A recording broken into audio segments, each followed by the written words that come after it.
مرحبا جميعا، أنا دكتور مازن فقيه، واليوم نحن بمعرض الطوابع مع أستاذ خليل برجاوي. أستاذ خليل، بداية شكرا لك لاستقبالنا بالمعرض.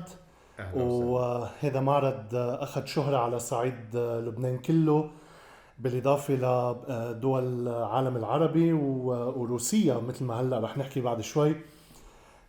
خبرنا أستاذ خليل، كيف طلعت فكرة المعرض برأسك؟ والله فكرة المعرض لما صار عندي كمية كبيرة من الطوابع والألبومات، اجت الفكرة انه افتح المعرض هذا ليكون مثل صومعة لإلي انا، يعني تكون عالم الخاص. واكيد فكرت بالمجتمع اللي حوالي انه يكون في منبر ثقافي يعرف على ثقافة طابع البريد، ويخلي الناس تشوف شو هو طابع البريد، شو حكاياته. وفتحته مجانا وبستقبل الضيوف فيه وكل المهتمين والهواة. هيدي القصد كان من وراء إقامة المعرض. يعني صار عمره 10 12 سنة، وهو حافل بالزوار وحافل بالإنتاج. ما في شك ابدا.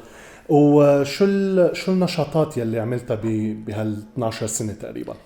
هلا ركزت اول شيء انه المعرض يكون لائق ويكون في المعروضات، مجموعه لبنان كلها تكون معروضه. وبالنسبه هذا نشاطات داخليا. اما نشاطات خارجيه، اهتميت اول شيء بنشر ثقافه الطابع بالمدارس. فكنت اعمل محاضرات بالثانويات ومعرض للطوابع، فنقوم بالمحاضره ونقول للطلاب يطلعوا يشوفوا عن شو حكينا. فبيشوفوا بالعين المجردة وباللمس حتى شو هو طابع البريد.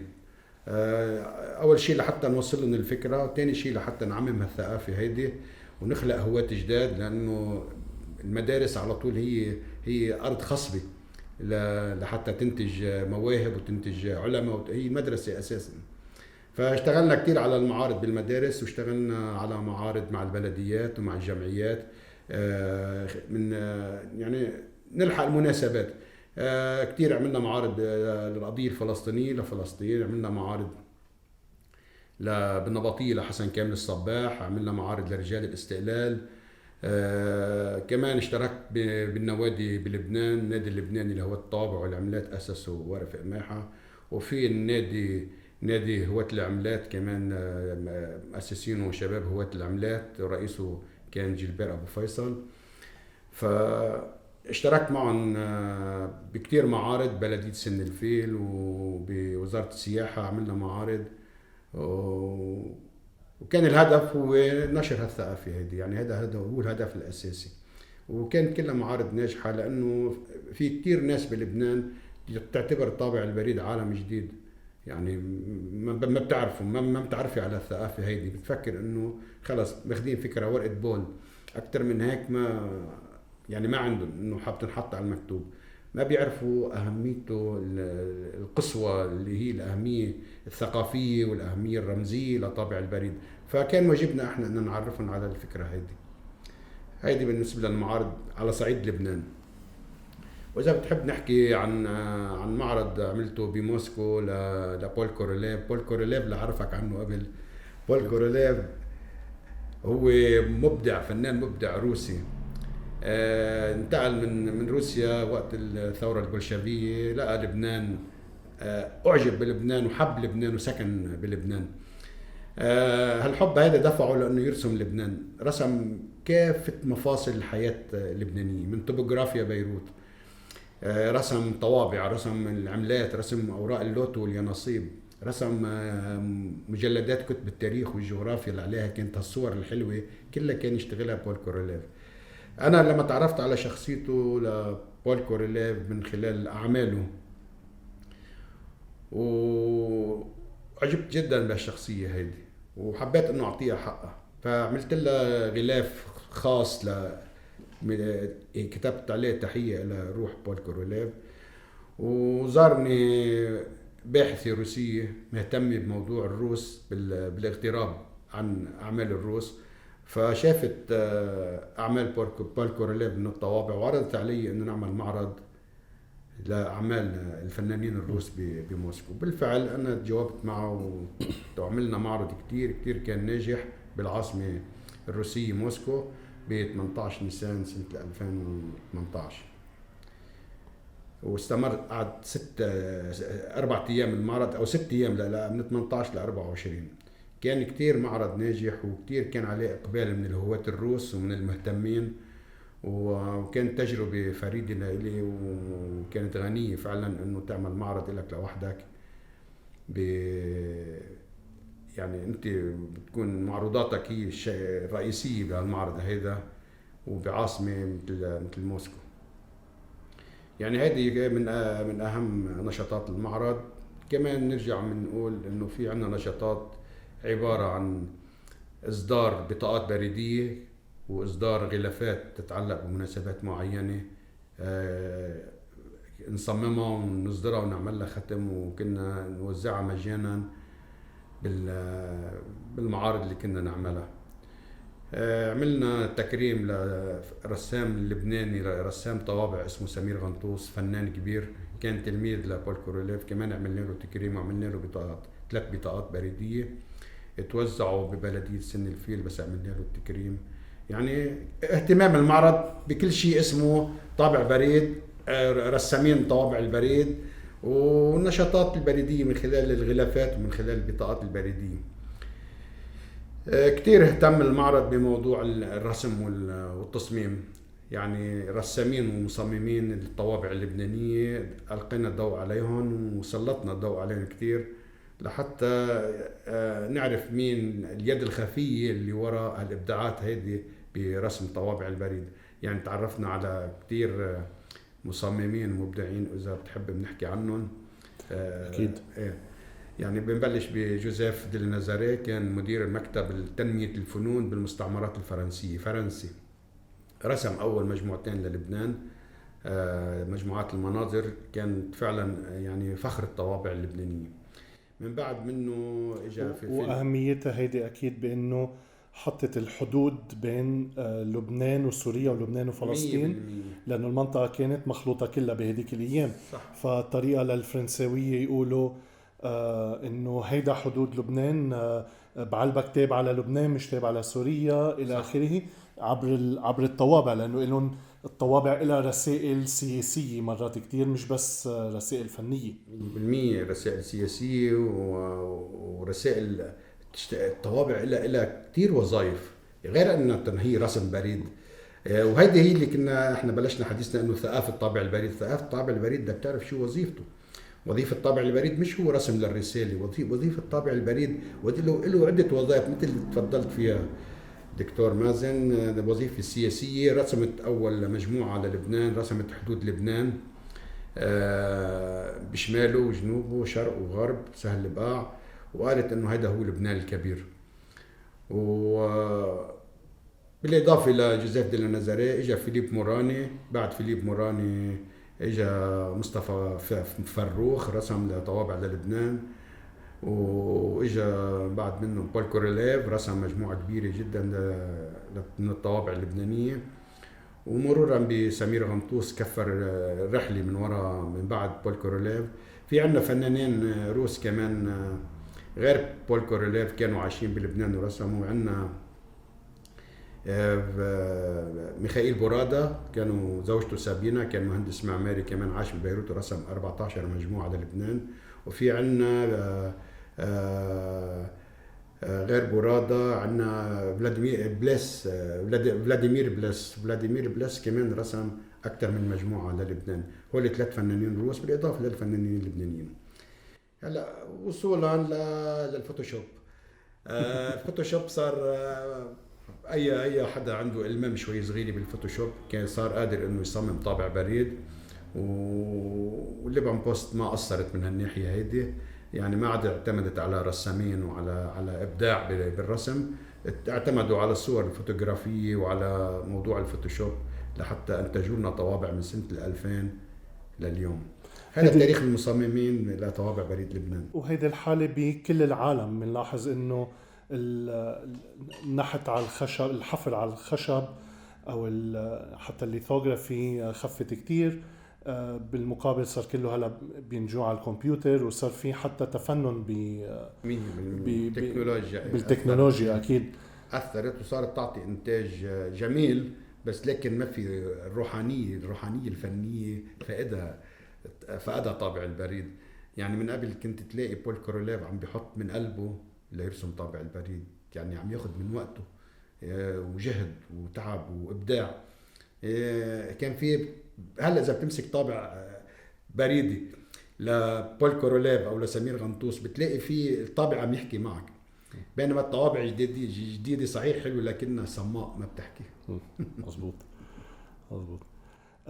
إذا ماني غلطان شاركتوا أنتوا كمان كمعرض بإطلاق الطابع لنصر شمس الدين. صح. كيف بلشت القصة لهذا الطابع؟ نصر شمس الدين طلعت مجموعة للفنانين اللبنانيين، للمبدعين، يعني صباح، فيروز، وديع الصافي، نبيه أبو الحسن. فلاحظنا انه نصر شمس الدين يعني بيستاهل انه يكون من بين هالجوقة هيدي او من بين هالفنانين الكبار، لانه فعلا فنان كبير. اشتغلنا على الموضوع مع بلدية جون ورحبت بالفكرة انه نستصدر طابع بريدي لنصر شمس الدين، وطرحنا الفكرة وآزرنا بعض نواب المنطقة بجون لأنه نصر شمس الدين من بلدة جون، ورحنا على صممنا طابع رسمته الفنانة خولة طفيلي، ورحنا على وزير الاتصالات تعاون معنا وكان منفتح على الموضوع، وقلنا له بدنا طابع أسوة بباقي الفنانين انه يصدر لنصر شمس الدين. وهيك صار.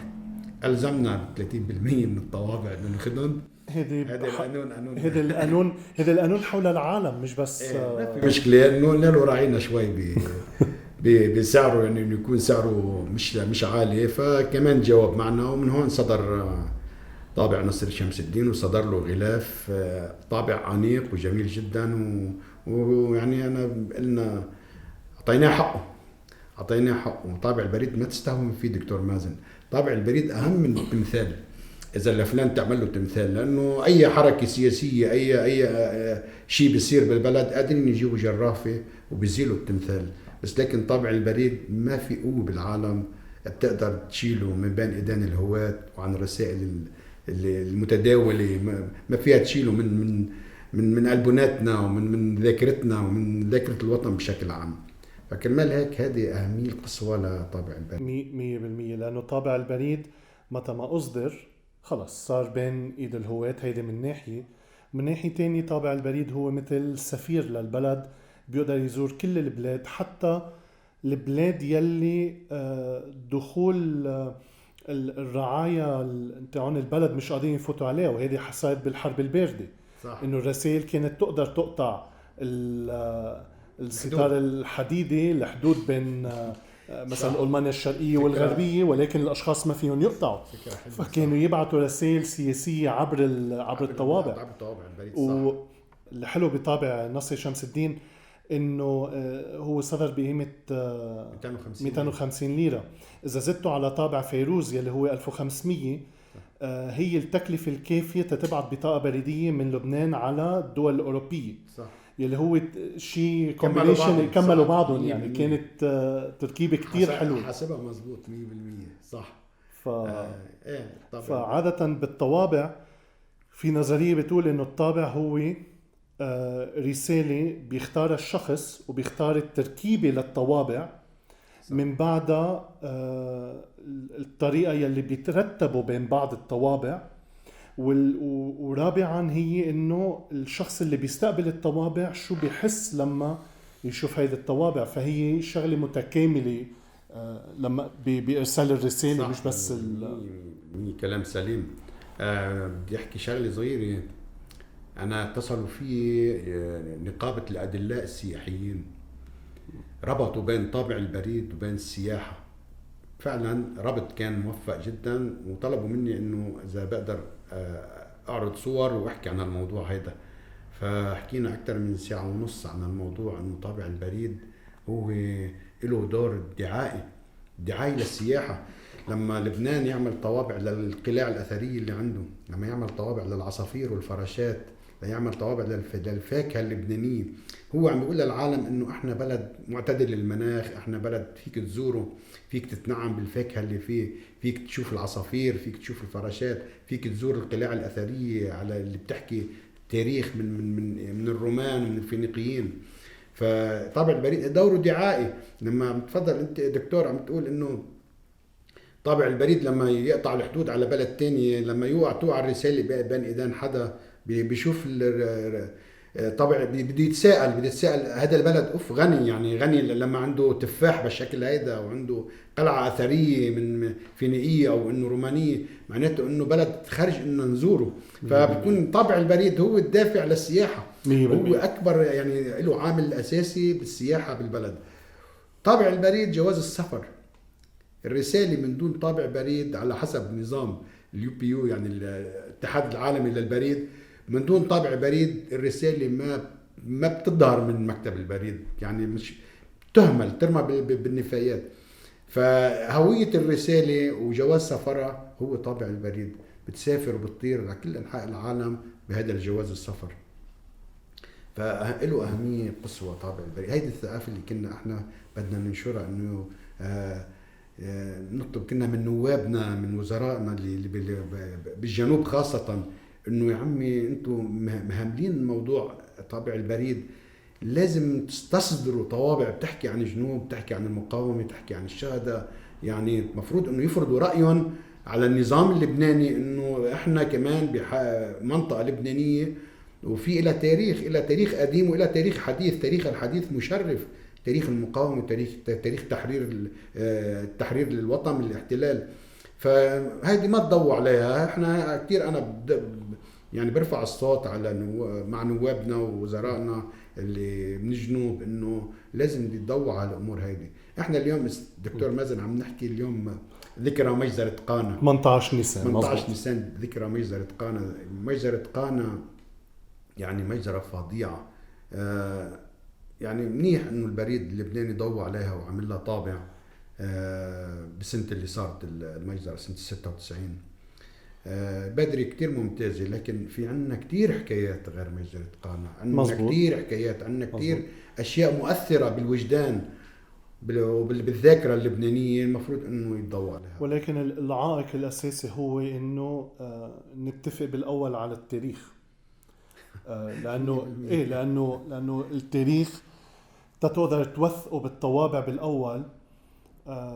بدك أول شيء تعمل هو إنه نتفق شو اللي صار ونحدث كتب التاريخ. صح. ومن بعد ساعتها من هون إدارة البريد تحاشت هالأمور هيدي. أنا بعتقد يعني لأجل هيدا السبب، لأنه بلد فيه 18 طائفة، يعني بدك تعمل طابع لرجل دين من طائفة معينة، بدك تعمل طوابع للرجال دين من طائفة الثانية، بدك تعمل موضوع مثلا يمكن مبدأ المقاومة مختلفين عليه بهالبلد. مزبوط. فهذا صح، عم تحكي كلام مزبوط 100%. لنتفق على التاريخ، بعدين نتفق على الطوابع اللي بتحكي عن ذاكرتنا.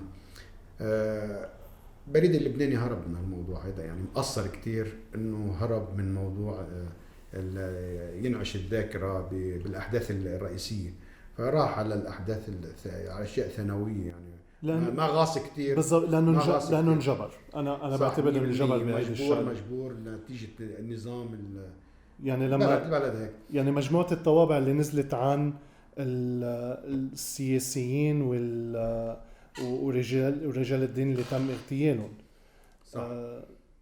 اوكي، نزل طابع للإمام موسى الصدر، نزل طابع ما فيك تحط واحد بدون ما تحط البقايا.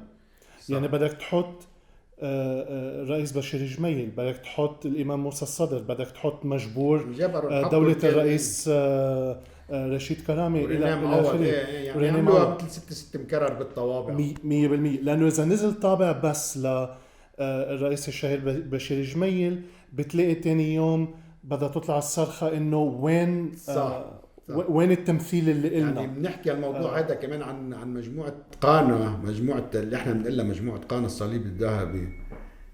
وعنا بهيك مشكلة، يعني لما استلمت الليبان بوست من البريد اللبناني طوابع وشحتها صليب ذهبي نافر، يعني واضح مبين، فصار في اعتراض انه اعطيته لبنان وجه مسيحي، ولكن لبنان هو ذو وجهين، مسيحي ومسلم. فتم سحب الطوابع هيدي وتلفة، وعلى ذلك ارتفع سعرها كتير. يعني هذا دليل على كلامك انه اذا ما كان شيء متوافق عليه يعني وال- يتلف بهالبلد. والمضحك انه نحن هون نحن بنسميها صليب، ولكن بالكتالوج مكتوب اسمها كواتريفويل، يلي هي آه، نوع من النبت اللي لها اربع اوراق. صح. نحن هون طلعنا انه لها اربعه، يعني اكيد صليب وقامت القيامه. لهالدرجه نحن العالم بلبنان بنقرا ما وراء الرساله مرات. صح. وهيدي مشكله للبريد. ما بنقرا الواقع، نخترع احنا مية- قراءات مختلفه. مية ما بالمية. بس لكن هي القراءه الصحيحه ما مش موجوده اصلا، يعني بالاساس مش موجوده. لكن كل حدا بلبنان هو بيخترع قراءه خاصه فيه وبيقرا على كيفه. يعني هيدي مشكله مش على الطوابع، بتندرج على كل شيء تاني. بنضل طوابعيا ما بنروح على مية السياسه، بالمية. ما مية بنروح على بالمية. السياسه لانه طوابعيا طابع البريد عالم عالم آخر، ما في شك. يعني. أنا بعرف إنه المعرض أنت عندك أكتر من بس مجموعة لبنان، عندك مجموعات لدول مختلفة، وقاطع عليك صار طوابع كتير من دول مختلفة. بكل هالفترة أي أكتر طابع أو مجموعة طوابع لفتت نظرك أنت بتعتبره هذا الطابع المفضل عندك حول العالم؟ لك انا بضل على الان بذاكرتي الطابع اللي شدني على هواية جمع الطوابع، كان وقتها طابع للشارقة عن الآثار المصرية. فكان في طابع لفرعون من الفراعنة، بس اللون الأزرق الجميل الرائع، مع اللون البني كيف وصورة التمثال الفرعوني. كتير أخذت من اهتمامي. فت بالعالم هيدا، كنت عم طارد الألوان والصور بداية. بعدين بصير شوي تفوت على الحكايات. بس تفوت على الحكايات ساعتها بتعتبر حالك انك صرت هاوي طوابع، يعني هاوي جمع حكايات وجمع قصص اكثر ما هي هواية جمع قصصات وراء يعني. ف طوابع لبنان ملفتة للنظر. سبق وحكينا عن الطوابع اللي رسمها بول كوريليف، قلعة جبال وقلعة بعلبك، وبتشوف صور عن لبنان يعني طوابع لبنان بشكل عام كتير بيعنوا لي واثروا فيه يعني، ومتمسك فيهم. هلا بتنطلق من طوابع لبنان بتشوف في طوابع لدول تانية كمان جميلة. طوابع النمسا بتاخد العالم، طوابع الفرنسا كمان جميلة جدا. انا بحكم شغلي انا اساسا رجل اعمال بستورد وعندي تجارة، بسافر كتير على ألمانيا. بألمانيا كمان أعجبت بالمجموعة الألمانية لأنه متوفرة كتير. البريد الألماني ناشط جدا. أي شيء صغير والكبير كله بالبريد، كل بيت له صندوق بريد، يعني شغلة كتير حلوة. فالمجموعة الألمانية قد ما كانت متوفرة هناك وصارت قدرت أحصل عليها، كمان غصت فيها ولقيت إنه مجموعة بتستاهل كمان إنه الواحد يجمعها. يعني قلت لك طابع البريد عالم، حتى البريد بحد ذاته عالم. مزبوط. البريد بحد ذاته عالم. وألمانيا بعدها لليوم من أكثر الدول يلي فيها نشاطا بالبريد. في ويب سايت اسمه postcrossing.com لتبادل البطاقات البريدية. هن من أول 3 دول، مني أكيد إذا هن رقم 1، بس في هن والولايات المتحدة وروسيا الفيدرالية. هن أنشط 3 دول بتبادل البطاقات البريدية. صح. أنا لفتني نظري هالشيء هذا بروسيا، بس كنت عملت المعرض. البريد الروسي عمل للمعرض بطاقة بريدية خاصة بالمعرض، وبعت مندوب من البريد الروسي وختم خاص. المندوب تبع البريد الروسي كان يلزق طوابع ويختم البطاقات البريدية اللي انعملت للمعرض اللي أنا عملته بعنوان فنانون روس، حتى كتبوها بالعربي فنانون روس رسموا لبنان. يعني بعتقد انه المره الاولى او ما عنديش اطلاع اكيد اذا كان في يعني غير انه مكتوب بالعربي على بطاقه بريديه روسيه رسميه من البريد الروسي. البريد حركه ناشطه جدا. بدي احكي لك حكايه صغيره عن البريد بامريكا. كان في بس نشط البريد صاروا يعملوا مقطورة خاصة بالبريد بكل قطار بيتجول بالولايات المتحدة الأمريكية، يقعد بيصير بآخر القطار أو بنص القطار، المهم هذه مقطورة خاصة للبريد. ففي شغله طريفه كانت تصير، كانوا يبعتوا الواحد يبعت ابنه عن بيت جده مزبوط عبر البريد، يبعتوا بالبريد او فرله ما يقطع له تيكت بالترين، فيروح على لعند البريد يلزقوا له الطوابع على الجاكيت، طوابع الكلفه مثلا كان يكلف 70 سنت 80 سنت مثلا 20 كيلو، فيلزقوا له طوابع ب 70 سنت على الجاكيت ويحطوا بامانه تبع ساعة البريد اللي بالمقطوره، فيروح الولد كمان يسلموا ساعة البريد، ياخذوا يجروا بايده، مرات كان يحطوا اذا كان صغير يحملوا ساعة البريد ويروح يوصلوا على العنوان اللي مبعوث عليه الولد.